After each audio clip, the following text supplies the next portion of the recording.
Hello guys and welcome back to our YouTube channel. 500 से ज़्यादा videos मैंने chart trading psychology वगैरह पे बना रखे, लेकिन मोस्ट जो क्वेश्चंस आते हैं लोगों के कि इमोशंस को कैसे कंट्रोल करना है हमको ट्रेडिंग करते समय। बहुत लोगों की इमोशंस बीच में आ जाते हैं, उनको लॉस का डर रहता है, तो इसको कैसे कंट्रोल करना है। तो कुछ मैं आपको ट्रिक्स बताऊंगा, आपके माइंड को आपको समझा के रखना है ये चीज़ें, ठीक है। अब कुछ लोग आपको बोलते होंगे रिस्क मैनेजमेंट फॉलो करो, रिस्क को प्री डिफाइन कर लो, जो कि सही है, बट इमोशन को कैसे कंट्रोल करना है उसका ये आंसर नहीं है। तो मैं आज आपको एक क्वेश्चन पूछने वाला हूँ कि इमोशंस क्यों आते हैं। इमोशंस आते हैं कहीं मेरा लॉस ना हो जाए।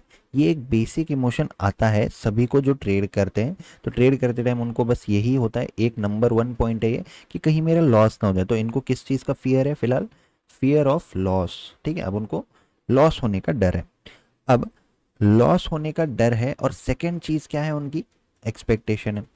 एक्सपेक्टेशन किस चीज़ की है उनकी? एक्सपेक्टेशन है ह्यूज प्रॉफिट की, ठीक है। मैं ह्यूज ये वर्ड यूज़ कर रहा हूँ यहाँ पे क्योंकि आप लोग आते हो यूट्यूब पे, देखते हो, बुक्स में पढ़ते हो, कहीं पे देखते हो, एड्स देखते हो, प्रमोशन प्रॉफिट्स के स्क्रीनशॉट्स देखते हो, तो उसमें आपको दिखता है लाखों कमा रहे लोग, करोड़ों कमा रहे, राइट। इस तरह से आपको दिखता है। तो ये क्या करता है? आपके मन में अनरियलिस्टिक एक्सपेक्टेशंस सेटअप करता है। अब एक्सपेक्टेशंस ऑलवेज हर्ट, ये आपने सुना होगा। एक्सपेक्टेशंस आपको ज़ीरो रखनी है स्टॉक मार्केट से। क्यों ज़ीरो रखनी है? क्योंकि अगर आप एक्सपेक्टेशन कर रहे हो 1 लाख रुपए महीने की, ये आपकी एक्सपेक्टेशन अगर है, बाई चांस एग्जाम्पल दे रहा हूँ मैं आपको, और अगर आप कमाते हो 50,000, तो भी आप एंड में दुखी ही रहने वाले हो क्योंकि ये एक्सपेक्टेशन थी, आपको तो उससे आधा ही मिला है, ठीक है। तो एक्सपेक्टेशंस ऑलवेज हर्ट, एक्सपेक्टेशंस को ज़ीरो कर दो। अब करना क्या है? सबसे इजी मैं आपको एक चीज़ बोलता हूँ या फिर जो फैक्ट है वो बोलता हूँ। आप रेस्टोरेंट का बिजनेस अगर आपने किया है या आपके कोई जान पहचान में करते हैं तो उनको जाके मिलो। टूर्स एंड ट्रैवल्स या टैक्सी का बिजनेस अगर कोई करता है तो उनको जाके मिलो। जो भी बिजनेस आपके सराउंडिंग में लोग कोई भी बिजनेस करते हैं उन सभी को जाके मिलो और उनको एक क्वेश्चन पूछो, क्या आपका इसमें लॉस नहीं होता है क्या? तो वो लोग आपको बोल सकते हैं, कुछ लोग बोलेंगे नहीं, और कुछ लोग आपको रियल आंसर देंगे जब आप पूछेंगे कि आपके इसमें खर्चे क्या जाते हैं। अब अगर आप ऐसा पूछोगे उनको कि खर्चे क्या जाते हैं, तो खर्चे तो बहुत बोलेंगे वो लोग। जैसे रेस्टोरेंट में अगर आप किसी को पूछते हो तो वो लोग क्या बोलेंगे? हाँ, हम लोग इतना सामान डेली लाते हैं, इतने का सेल होता है, लेकिन इतना सामान हमारा डेली बच जाता है, इतना सामान हमको डेली फेंकना पड़ता है। जो खाना बनाने के लिए रेस्टोरेंट में लोग आते हैं उनको उतना सामान डेली फेंकना पड़ता है। इसका मतलब क्या है? वो इनडायरेक्टली उनका लॉस हो गया, लेकिन उसको इसकी चिंता नहीं है। क्यों? क्योंकि जो उन्होंने सेल कर रहे हैं वो लोग बचे हुए सामान से, वो उनका डबल है। और ये जो लॉस है बहुत कम है, मतलब जो वेस्टेज है वो बहुत कम है, but wastage is a type of loss. अब इस लॉस को वो लोग क्या बोलेंगे, या फिर बोलना भी चाहिए, क्या बोलना चाहिए? Cost of doing business. Cost of doing business होती क्या है? हर एक बिजनेस जब भी आप सेटअप करते हो, चाहे कोई भी बिजनेस ले लो, आप कोई शॉप अगर आप ओपन करते हो, कोई ग्रोसरी शॉप है या जो भी शॉप है या किसी भी टाइप का बिजनेस आप कर लो, उसमें क्या होता है? आपको कोई ना कोई कॉस्ट बेयर करनी ही पड़ती है। अब ट्रेडिंग में कौन सी कॉस्ट है? ना आपको सैलरी देनी है, ना आपको किसी को रेंट देना है, ना आपको किसी इलेक्ट्रिसिटी बिल भरना है, ना आपको कुछ भी करना नहीं है। क्या आपको परमिशन लेनी है? क्या आपको कोई फॉर्म फिल करना है? वो फॉर्म रजिस्ट्रेशन फीस देना है क्या डेली? कोई भी टाइप के चार्जेस देना है क्या? बिल्कुल भी नहीं देना है।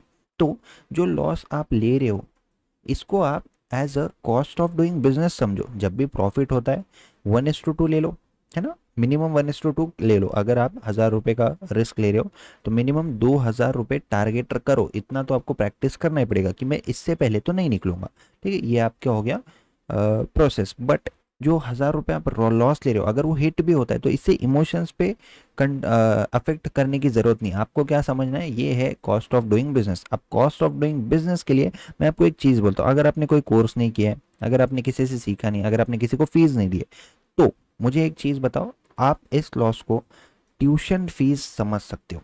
ये है आपकी फीस जो आप मार्केट को दे रहे हो सीखने के लिए, ठीक है। जैसे आप कॉलेज में जाते हो, स्कूल में जाते हो, आपने स्कूल में गए कितने लोग? 12 साल तक स्कूल में गए, राइट। मतलब फर्स्ट से लेके तो 12th स्टैंडर्ड तक अगर आप सीखोगे, 12 साल आप स्कूल हाई स्कूल किया है आपने और हर साल आपने फीस दी है। 12th से निकलते ही क्या आपको प्रॉफिट होना शुरू हो गया क्या? क्या आपको सैलरी मिलनी शुरू हो गई क्या? क्या आपने बिजनेस सेटअप कर लिया क्या? नहीं। जो आपने ये फीस दी है स्कूल को, ये क्या है? इससे आपके इमोशंस पे इफेक्ट पड़ रहा है क्या? कभी भी पड़ा है क्या? बिल्कुल भी नहीं पड़ा है। क्यों नहीं पड़ा है? क्योंकि आप समझते हो कि ये फीस दे के मैंने कुछ सीखा है, मैंने एक नॉलेज लिया है स्कूल से। वैसे ही ट्रेडिंग में जो भी लॉस हो रहा है, कोई बात नहीं, आज 1000 का लॉस हो गया, कल 1000 का लॉस हो गया, परसों 1000 का लॉस हो गया, ये क्या है? ये एक ट्यूशन फीस है जो आप मार्केट को दे रहे हो, और मार्केट बदले में आपको क्या सिखा रहा है? आज आपने क्या मिस्टेक करी, आज आपको ट्रेड ये नहीं लेना चाहिए था, आज आपको कहाँ ट्रेड लेना चाहिए था, आज आपने ओवर ट्रेडिंग कर ली तो आपने लिख लिया कि हाँ मैं आज से ओवर ट्रेडिंग नहीं करूँगा। आप ले रहे हो बदले में एक्सपीरियंस। जो लॉस आपका हो रहा है वो वेस्ट नहीं है। वो वेस्ट क्यों नहीं है? क्योंकि लॉस तो दे रहे हो, यानी कि आप पैसा दे रहे हो मार्केट को, बदले में ले रहे हो एक्सपीरियंस। इस तरह से अगर सोचोगे ना तो प्रॉपरली आपकी जो साइकोलॉजी बहुत अच्छे से डेवलप हो जाएगी। मुझे नहीं लगता कि इससे बेस्ट एग्जांपल आपको पूरे यूट्यूब पे कहीं पे भी मिल जाएगा। सिंपली क्या करना है, जो भी लॉस हो रहा है वो है आपकी ट्यूशन फीस। आप अगर जिस दिन लॉस होता है आप ले रहे हो एक्सपीरियंस, और जिस दिन प्रॉफिट होता है आप क्या कर रहे हो, उस एक्सपीरियंस को यूज करके ही तो आप प्रॉफिट कमा रहे हो। लेकिन ये एक्सपीरियंस आया कैसे? जब आपने लॉस दिया। ठीक है, अब बीच का एक ट्रिक है, अगर आप डिसिप्लिन नहीं हो और इस लॉस को आप ऐसे ही लॉस समझ के भूल जाते हो, छोड़ देते हो, ये नहीं करना है। जब भी लॉस होता है लिख लो, जर्नल में लिख लो क्या मिस्टेक थी, क्यों ट्रेड लिया, रीज़न क्या थे। जैसे कि आज जो मैंने ट्रेड लिया था उसको टेलीग्राम पे अपडेट कर दिया था, आप लोग चेक कर सकते हो। उसका रीज़न भी मैंने स्टूडेंट्स के साथ अपडेट कर दिया था, ये रीज़न थे, इस तरह से मैंने प्लान किया, इस तरह से मार्केट ने बिहेव किया, इसलिए मैंने ट्रेड ले लिया। सिंपल 1:2 तक स्ट्रिक्टली वेट किया। उससे पहले मार्केट थोड़ा पॉज लिया, होल्ड किया, लेकिन मैं निकला क्या? नहीं, मैंने अपने टारगेट तक वेट किया और उसको क्लोज किया एग्जैक्टली टारगेट में। ना ज़्यादा लालच किया, ना डर के मारे पहले निकल गया। ये हो गई प्रोसेस। अब अगर कल एसएल भी हिट होता है तो क्या है मेरी प्रोसेस? हाँ कोई बात नहीं, इतना मेरा रिस्क प्री डिफाइंड है ना, लूंगा तो इतना लूंगा यहाँ तक, मतलब यही मेरी एंट्री अगर है तो इतना ही मैं लॉस लूंगा, इतना मैं टारगेट लूंगा। ये सब प्रोसेस फिक्स्ड है। ठीक है, अगर एसएल होता भी है तो क्या इमोशंस पे कम कंट्रोल होगा क्या? बिल्कुल भी नहीं। लॉस देके क्या सीखा है मैंने? एक्सपीरियंस लिया है। आज मेरी गलती क्या हो गई ये मुझे पता चल गया, अब गलती को रिपीट नहीं करूंगा।